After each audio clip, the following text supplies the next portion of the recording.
Hello students आज हम study करेंगे क्लास नाइन्थ का chapter third the words of numbers. तो वर्ड्स ऑफ नंबर्स के बारे में बेटा हमें स्टडी करना है। तो सबसे पहले यहाँ पे जो आपका टॉपिक है the dawn of mathematics, the human need to count. तो कैसे ह्यूमन ने काउंट करना स्टार्ट किया। तो बेटा सबसे पहले क्लास एट्थ में हमने ऑलरेडी हिस्ट्री जो मैथमेटिक्स की थी, कैसे ओरिजिन नंबर्स आए, वो हमने काफ़ी डिटेल्स में सीखा है। तो हमने वहाँ पे कुछ क्रॉसपोंडेंस सीखी थी कि हमने 1-to-1 क्रॉसपोंडेंस सीखी थी। अब 1-to-1 क्रॉसपोंडेंस क्या होती थी कि अगर आपको थोड़ा सा मेमोराइज हो तो हर ऑब्जेक्ट को हम 1-1 करके काउंट करते थे। सपोज हमने यहाँ 5-6 स्टिक्स ले ली तो इसको हम कहते थे 1-1 काउंटिंग। तो जैसे मान लो आपने जब भी आप जब भी आप मतलब ये कैटल्स को ग्रेज कराने के लिए, मतलब भेड़ बकरियां, उस टाइम हमारे पास यही होता था सोर्सेज कि भेड़ बकरियां भैंस बैफलोज वगैरह होती थी। तो उसी का हम लोग क्या करते थे, खरीदारी करते थे, उसी को चराने का काम करते थे और बाकी तो कोई काम नहीं था। आज से इतने साल पहले की बात कर रहे हैं हम लोग। तो वहां से हमने सपोज हमारे हाथ में छोटी छोटी स्टिक्स हैं, हमें इतना याद रहता था कि हमने कितनी भैंसे घर से लाए हैं। तो ऐसे काउंटिंग होती थी। सपोज अगर हम इसको काउंट कर लें 1 2 3 4 5 6 7 8 9 10, तो 10 स्टिक्स हमारे हाथ में होती थी। तो उससे हम ये काउंटिंग कर लेते थे कि गाय भैंस चराने के लिए कितना लेके आए हैं, 10 लेके आए हैं। वापिस जाके उन स्टिक्स को काउंट करते थे हम लोग कि हाँ 10 ही हमारे पास है। तो इसी को हम 1-to-1 क्रॉसपोंडेंस कहते थे। उसके बाद हमारे बेटा नेचुरल नंबर्स आए हैं ना, पेबल्स। हम पत्थरों से हमने काउंट करना शुरू किए। पेबल्स का मतलब है जो छोटे छोटे स्टोन्स हैं, उसको अपने हाथ में रख के काउंटिंग करते थे। ठीक है, तो नेचुरल नंबर्स 1 2 3 4 इसकी ओरिजिनेट हुई। तो ऐसे ऐसे हमारा हिस्ट्री हमने बहुत ज़्यादा स्टडी की थी क्लास एट्थ में। तो थोड़ा सा हम मेमोराइज कर लेते हैं। और नेक्स्ट जो हमारे पास थी कि जो, हाँ यहाँ देखो बेटा, ये आ गया हमारे पास दो बोन्स थी बेटा। एक लिम्बाबो बोन थी हमारे पास, जिसकी जो आपकी डिस्कवरी हुई थी ये south Africa and Switzerland, approx 35,000 years इतनी पुरानी ये लिम्बाबो बोन है। और इस पे बेटा ये जो बोन थी लिम्बाबो बोन, इसके ऊपर कुछ स्क्रैचेस थे, उस मतलब डिफरेंट डिफरेंट निशान थे। तो हमने उसको स्टडी करने की कोशिश की थी। तो और उसके बाद बेटा जो मोस्ट फैसिनेटिंग बोन जो हमें ईशान को बोन मिली थी। अब इसको हम क्यों मोस्ट फेमस कहते थे, बिकॉज बेटा इस पे हमें जो निशान मिले थे वो हमें एक, और ये 20,000 ईयर्स बीसी, मतलब बहुत पुरानी है ये भी। लगभग ये 20,000 ईयर्स पुरानी बोन है बेटा ये भी। तो इसमें सबसे अच्छी बात ये थी कि हमारे पास जो इस बोन में स्क्रैचेस मिले थे, और ये जो फर्स्ट स्क्रैचेस हैं ये 11 हैं। जब मैंने काउंटिंग किया 1-to-1 क्रॉसपोंडेंस से, तो ये 11 थे। अगली बोन पे हमने इस पे 13 चेक किए, उसके अगले हमारे पास 17 थे, और उसके नेक्स्ट हमारे पास 19 स्क्रैचेस थे बेटा। तो क्या ये 11, 13, 17, 19 क्या है ये बेटा, ये हमारे प्राइम नंबर्स हैं और इनको टेली मार्क्स में लिखा गया है। टेली मार्क्स में हमने स्टार्टिंग में हमने ये भी स्टडी किया था क्लास 8 में कि टेली मार्क्स धीरे धीरे आया था। उसके बाद फिर हमारे पास नेचुरल नंबर्स, जीरो, ये सब बहुत ज़्यादा हिस्ट्री है। हमने क्लास 8 में बहुत डिटेल में सीखा था इसको। इसका मतलब ये भी है कि कहीं ना कहीं जो हमारे पूर्वज थे, इंसेस्टर्स थे, उनको प्राइम नंबर्स का नॉलेज था, तभी तो उन्होंने वहाँ पे 11, 13, 17, 19 स्क्रैचेस बोन पे लगाए हुए थे और वो यूज करते थे किसी ना किसी पर्पज के लिए। तो यहां से हमारी हिस्ट्री स्टार्ट हुई बेटा। अब नेक्स्ट जो हमारा है देंगे एक्सरसाइज में वर्ड्स नंबर्स के बारे में, उनकी स्टडी करेंगे बेटा। अब देखते हैं क्या क्या है। क्वेश्चन नंबर 1 में, a merchant in a port city of Lothal is exchanging bag of spices for copper in goods. अच्छा बेटा ये सिक्के हैं, कॉपर के सिक्के हैं, ठीक है। तो आपको पता ही होगा बेटा, बहुत टाइम पहले, आज से 100-200 साल पहले रुपीज पैसे तो हुआ नहीं करते, तो हम लोग किसके एक्सचेंज करते थे बेटा, कॉपर्स के सिक्के एक्सचेंज करते थे या फिर गोल्ड के सिक्के एक्सचेंज करते थे। इस तरीके से हमने एक्सचेंज करना शुरू किया था। और अगर हम, वो कह रहा है कि अगर मैं 15 सिक्के दूं, मैं सिंपल इसको सिक्के बोल रहा हूं, सिक्के दूं तो मुझे 2 बैग ऑफ स्पाइसेस मिल जा रहे हैं। 2 बैग्स हमें स्पाइसेस के मिल जा रहे हैं, ठीक है।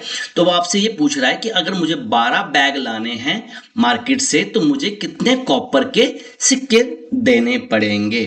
तो ये क्वेश्चन था बेटा आपको, तो इसको मैं टेबल की हेल्प से आपको समझाता हूं।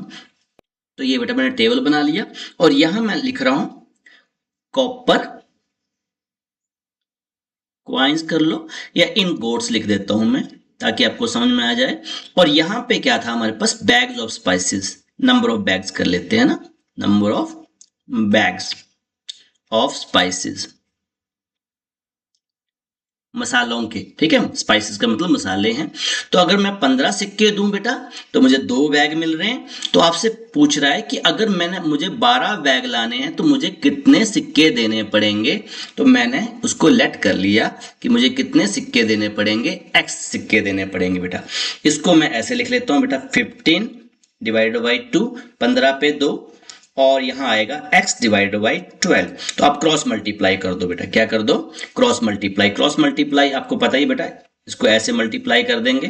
तो आप क्रॉस मल्टीप्लाई करने से मेरे पास आ गया ये 15 into 12 equals to x into 2, और यहां से आ गया 15 इंटू 12 इक्वल्स टू, मल्टीप्लाई करना मल्टीप्लाई कर दो, x को मैं यही रहने दूंगा, ये जो 2 मल्टीप्लाई कर रहा है यहां डिवाइड कर जाएगा।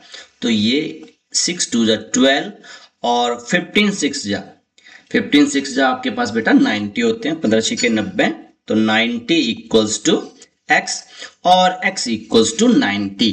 तो अगर आप 12 स्पाइसेस के बैग लाना चाहते हो 12, तो आपको कितने क्वाइंस देने पड़ेंगे कॉपर के, ठीक है। तो यहां पर मैं लिख लूंगा फॉर 12 बैग्स ऑफ स्पाइसेस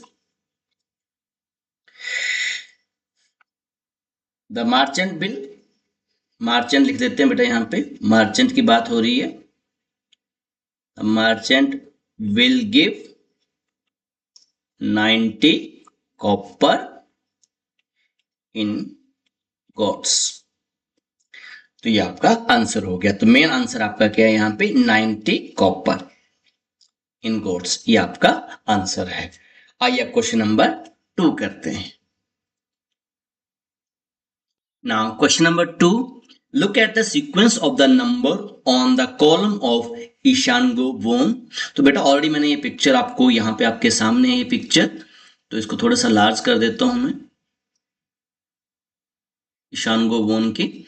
तो इस बोन पे ऑलरेडी मैंने आपको समझा दिया स्टार्टिंग में कि हमारे पास 11 टैली मार्क्स थे, फिर 13 थे, फिर 17 थे, फिर 19 थे।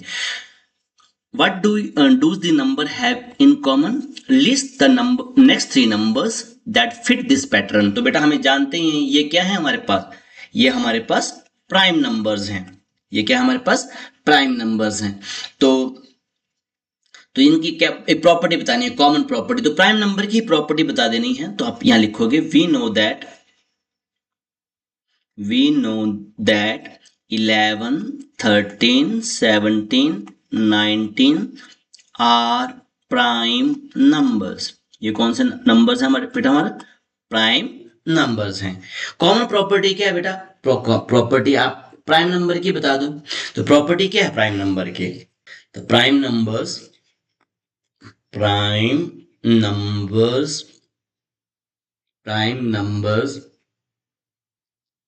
has only two factors, one and number itself। तो ये प्राइम नंबर की प्रॉपर्टी है, क्योंकि इसके कोई फैक्टर नहीं होता, एक 1 और नंबर, इसको कोई डिवाइड नहीं कर सकता बेटा, इसको वही नंबर डिवाइड कर सकता है। तो ऐसे लिखना हो कि नो डिवाइजर अदर देन 1, ये भी लिख सकते हो आप लोग। क्लियर हुआ। और लिस्ट द नेक्स्ट 3 नंबर्स। तो नेक्स्ट 3 नंबर्स बेटा वो भी आप लिख दो। तो नेक्स्ट 3 प्राइम नंबर्स, क्योंकि हमें पता चल गया है अब ये क्या है हमारे पास प्राइम नंबर्स हैं। तो 19 के बाद क्या आएगा बेटा हमारा प्राइम नंबर, हमें पता है 23 होता है, फिर उसके बाद 29 है, फिर हमारा 31 है। तो इसके भी दो ही फैक्टर आएंगे, इतना डिटेल में बताने की जरूरत नहीं है बेटा। 1 और 23, इसका 1 और 29 और 1,31।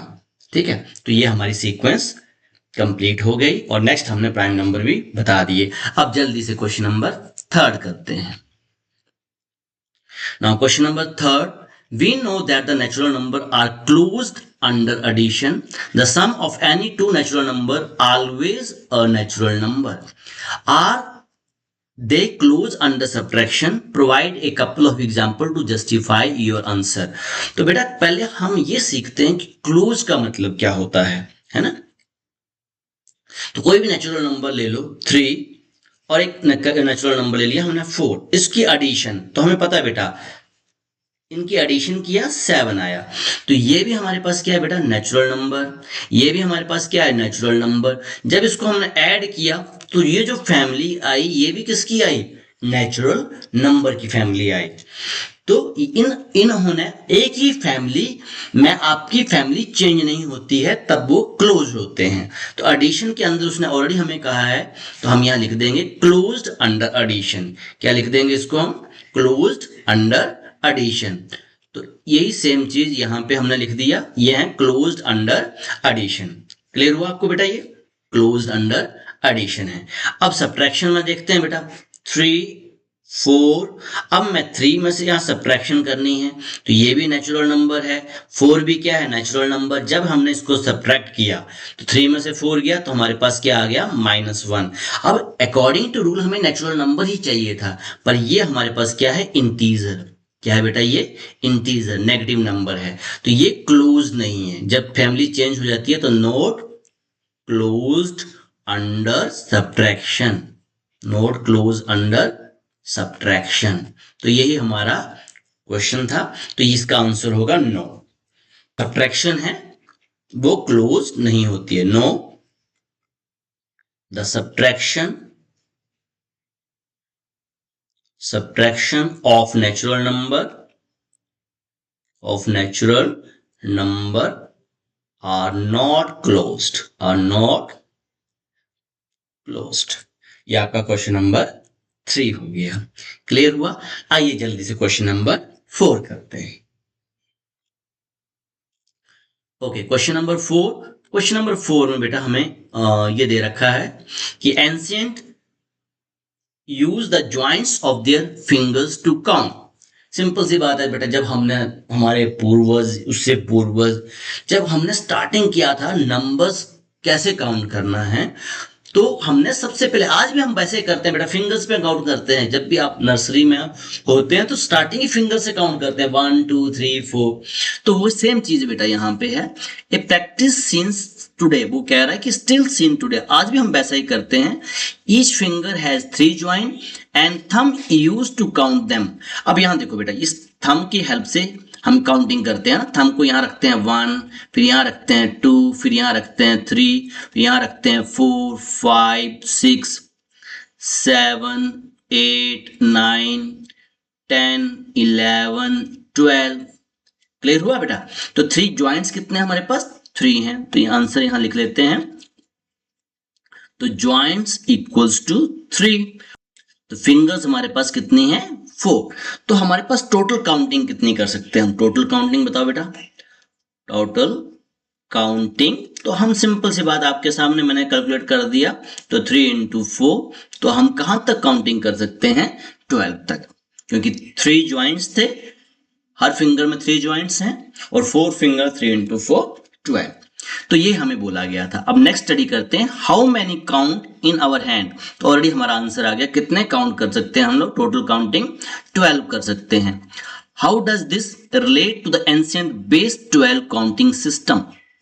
थोड़ा सा मिसप्रिंट है, तो कैसे ये रिलेट है बेटा एंशिएंट बेस 12 काउंटिंग सिस्टम। तो ऑलरेडी बेटा हमने बेस 12 काउंटिंग सिस्टम ऑलरेडी सीखा हुआ है हमने, और हम जानते हैं connection to base 12 counting system. तो बेटा ये बेस 12 काउंटिंग सिस्टम कहाँ कहाँ आता है, आप मुझे बताओ कहाँ कहाँ हमने सीखा है। तो बेटा सबसे पहले ये जो बेस 12 काउंटिंग सिस्टम है, ये हम लोग जब भी बनानास लेने जाते हैं तो 1 डजन का मतलब होता है 12। 1 डजन का मतलब कितना होता है 12। क्लियर। और सेकंड हमने कहाँ सीखा, अब ये 12 कहाँ कहाँ आता है बेटा। एक क्लॉक में फेस कितने होते हैं बेटा, क्लॉक जो आपने देखी होगी क्लॉक फेस, तो वहां पे 12 आवर्स होते हैं कि नहीं 12 आवर्स क्लॉक फेस। और थर्ड हमारे कहाँ रिलेट करता है 1 ईयर में।